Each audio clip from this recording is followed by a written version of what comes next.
لو انت فاكر ان بمجرد ما تروح اسم الشرطة وتعمل محضر انت كده هتحصل على حقك،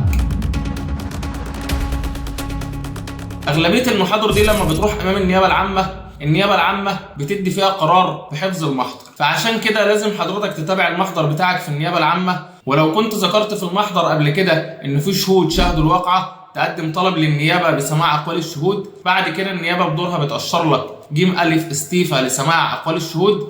كمان من حقك ان انت تقدم طلب للنيابة بإجراء تحريات المباحث حول الواقعة وظروفها وملابساتها. ولما تيجي تحريات المباحث بصحة الواقعة مع أقوال شهود، ولو في كاميرات مراقبة كمان حضرتك بتقدم طلب للنيابة بتفريغ الكاميرات، أو حضرتك ممكن تجيبهم على فلاشة وترفقهم بالقضية. يبقى أنا تابعت المحضر بتاعي، قدمت أدلة قوية على صحة أقوالي، سمعت فيه شهود، عملت فيه تحريات مباحث، رفعت كاميرات مراقبة. يبقى في النهاية هتحصل على حقك والمحضر مش هيتحفظ.